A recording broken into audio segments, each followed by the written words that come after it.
De retour sur ce plateau, on a écouté le ministre porte-parole du gouvernement Emmanuel, on l'a écouté sur pas mal de questions, l'arrivée de Paul Kagame, mais aussi ces cas de maladie, ces 50 cas qui ont été signalés à juste quelques jours. Sur le cas, là, puisque c'est l'actualité aujourd'hui, la dépouille mortelle de l'ex-première dame, on l'a aussi entendu sur pas mal de questions. Moi, je voudrais juste m'exprimer sur la venue de Paul Kagame. Je pense que les autres sujets ont été longtemps recherchés. Sur la venue, c'est très important pour qu'un pays comme le nôtre, nous savons tous que lorsqu'on parle de transition, il y a une sorte d'isolement qui se greffe à la circonstance. Donc, c'est bien qu'il y ait ce genre d'ouverture avec un pays qui est naturellement présenté comme un modèle, en tout cas sur le plan de l'innovation. On voit assez de projets qui sont nés du côté du Rwanda, notamment dans le numérique, qui sont en pleine propension. Je pense que on pourrait en tirer de la graine. Mais l'autre sujet peut-être qu'il n'a pas abordé, vous savez, le Rwanda, c'est un pays avec une histoire assez particulière avec le génocide rwandais. C'est un pays qui a fait l'effort d'aller vers la réconciliation nationale. Là aussi, je pense que sur ce point-là, on pourrait bien avoir des choses à apprendre de ce pays-là.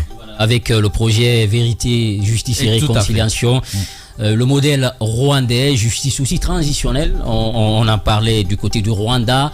On va partir avec nos obligations commerciales, puisque c'est là aussi les médias. On se retrouve dans la seconde partie, c'est ce dossier d'enquête de Félix. On va recevoir également cette dame aujourd'hui qui recherche son fils, mais aussi la coordination de la pêche artisanale.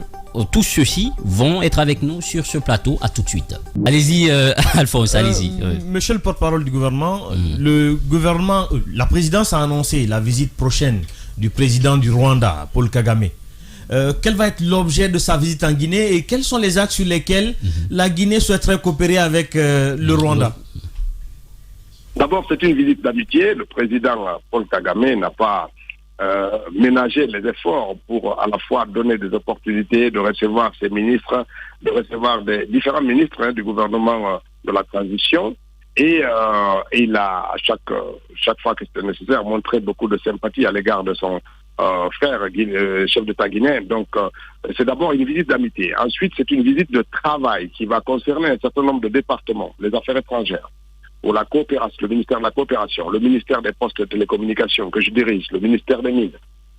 Il y a des pans de secteurs de nos activités ici qui peuvent trouver de l'assistance auprès des autorités rwandaises.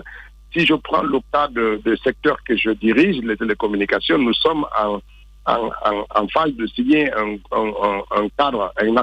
accord cadre de coopération pour bénéficier de leur système d'organisation de leur système d'information et du numérique et de l'aménagement numérique de leur territoire qu'ils ont fait. C'est une expérience que j'ai eu plaisir à voir avec des structures très fortes qui ont une organisation extrêmement décentralisée et qui ont un impact réel avec des possibilités de maîtriser les coûts. Et puis si vous prenez le ministère de l'économie et des finances au Rwanda, il y a des applications de souscription des marchés publics qui sont extrêmement transparentes où chaque acteur économique peut souscrire et que le dossier de souscription suive son parcours jusqu'à l'octroi du marché sans qu'il y ait ni corruption ni entrave au processus. Donc il y a des choses à apprendre de ce côté-là et c'est aussi le sens de la coopération sud-sud.